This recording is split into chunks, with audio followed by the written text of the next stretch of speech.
Hi friends, ఈ విషయం మీకు తెలుసా? ఆది సుబ్రహ్మణ్య ఆలయం దగ్గర ఒక చిన్న తటాకంలాగా ఉంటుంది.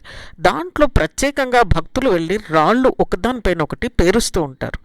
అందులో ఆ రాళ్ల దగ్గర ఉన్నటువంటి ఆ నీరు చూడండి మీకు ఎలా కనిపిస్తుందో, చాలా క్రిస్టల్ క్లియర్గా కనిపిస్తుంది. దాన్ని మనము దర్పణ తీర్థం అని కూడా అంటారు. మరి ఆ రాళ్ళు ఎందుకు పెడతారు, దాన్ని దర్పణ తీర్థం అని ఎందుకు అంటారు, అసలు ఆ గుడి దగ్గర ఇలా ఎందుకు చేస్తారు భక్తులు అనేది వీడియో చివరి వరకు చూడండి. అదంతా మనం ఈరోజు డిస్కస్ చేసుకుందాము. మరి ఇంతవరకు మీరు సబ్స్క్రైబ్ చేసుకోకపోతే మన ఛానల్లో బెల్ ఐకాన్ హిట్ చేసి సబ్స్క్రైబ్ చేసుకోండి. అలాగే ఒక లైక్ ఇచ్చుకోండి మీకు ఇష్టమైతేనే సుమా. మరి ఆ రాళ్ళు ఎందుకు పెడతారు అంటే, భక్తులు వాళ్ళ కోరికలను నెరవేరాలి అని ఆశిస్తూ పెడతారు.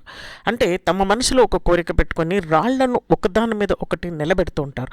అవి గుళకరాళ్ళలాగా ఉంటాయి, పడిపోతూ ఉంటాయి. మరి నిలబెట్టాలంటే దానికి కొంచెం సహనం కూడా ఉండాలి, అలాగే ఒక నమ్మకం అనేది దృఢంగా కూడా ఉండాలి. నా కోరిక కూడా ఈ రాళ్ళు నిలబడితే ఎంత స్థిరంగా ఉంటుంది, ఎంత చక్కగా నెరవేరుతుంది అని భావిస్తారు. ఇప్పుడు అన్నట్టుగానే సహనము, నమ్మకము, పేషెన్స్ ఉండాలి, ఫెయిత్ కూడా ఉండాలి. రాళ్ళు సరిగా బ్యాలెన్స్ చేయడం అంత సులభం కాదు. ఎందుకంటే అవి గుళకరాళ్ళు మీకు కనిపిస్తూనే ఉన్నాయి. మీకు ఏకాగ్రత ఉండాలి, దేవుడిపై విశ్వాసం ఉండాలి, ఓపిక కూడా ఉండాలి. అందుకే వీటన్నిటికీ సంకేతంగా కూడా ఇది ఉంటుంది అని భావిస్తారు. నెరవేరిన కోరికకు మళ్ళీ వచ్చి భక్తులు కొంతమంది కోరిక నెరవేరిన తర్వాత థ్యాంక్స్ గివింగ్ లాగా, థ్యాంక్స్ చెప్తున్నట్టుగా కృతజ్ఞతా భావంగా కూడా పేరుస్తూ ఉంటారు. మరి ఇవే కాకుండా ప్రకృతి ఆధ్యాత్మికత కలయిక ఇందులో. అంటే ఆ తటాకం లాగా ఉంది కాబట్టి ఒక నది దగ్గర, ప్రకృతి దగ్గర ఇలా చేయడం వల్ల భక్తిని వ్యక్తం చేసుకుంటున్నట్టుగా కూడా ఉంటుంది అని అంటారనమాట. అందుకే ఆ రాళ్ళు పేరుస్తూ ఉంటారు. మరి మీరు ఎప్పుడైనా వెళ్ళారా, అలా రాళ్ళు పేర్చారా, మీరు నిజంగానే స్థిరంగా ఉన్నాయా?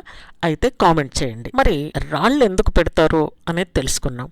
ఆ దర్పణ తీర్థం అంటే ఏమిటి, దానికి దర్పణం అంటే ఎందుకు వచ్చింది పేరు మనకు తెలుసు మై డియర్ ఫ్రెండ్స్. దర్పణం అంటే మిర్రర్. మీకు ఆ వాటర్ చూడండి అక్కడ ఎంత క్రిస్టల్ క్లియర్గా కనిపిస్తుందో, అంటే ఒక అద్దంలాగా ఉంది అని అంటారు, ఒక గ్లాస్ షీట్ పరిచినట్టుగా ఉంది అంటారు. అంటే ఆ నీరు చాలా ప్రశాంతంగా స్వచ్ఛంగా ఉంటుంది. అద్దంలో మన ప్రతిబింబం ఎలా కనిపిస్తుందో అక్కడ మీరు చూడొచ్చు. అందులో రాళ్ల ప్రతిబింబాలు కూడా కనిపిస్తూ ఉన్నాయి. సో అందుకనే దాన్ని దర్పణ తీర్థం అంటారు. అది పవిత్రమైన జలం కాబట్టి, భగవంతుని సాన్నిధ్యంలో ఉంది కాబట్టి దాన్ని తీర్థంగా భావిస్తారు. అందుకే ఆ ప్రాంతానికి దర్పణ తీర్థం అని అంటారు. ఇది ఆది సుబ్రహ్మణ్య దేవాలయం పక్కగానే ఉందన్నమాట. సో ఇంకా కొంతమంది ఏం నమ్ముతారంటే ఈ నీటిలోనే బంగారం ఆభరణాలు ఉంటాయి అని అక్కడ స్థానికుల విశ్వాసం కూడా. కానీ ఈ దేవతల ఆభరణాలు, ఈ సంపదను ప్రతిబింబంగా కూడా కనిపిస్తాయి, అక్కడ ఒక ప్రతిబింబాలుగా, నీడలుగా కూడా కనిపిస్తాయని అన్నారు. కానీ దీనికి ఒక దైవిక శక్తి ఉందని నమ్ముతారు. కానీ నిజంగా చూస్తే మాత్రం శాస్త్రీయ ఆధారాలు అనేటివి ఏమీ లేదు. 5000 ఏళ్ల కిందనే వాసుకి ఇక్కడికి రావడము, శరణు కోరి సుబ్రహ్మణ్యేశ్వర స్వామిని శరణార్థంగా ఆ వాసుకి ఇక్కడ శరణు ఇవ్వడం జరిగింది. కాబట్టి ఈ నాగపూజలు జరుపుతూ ఉంటారు.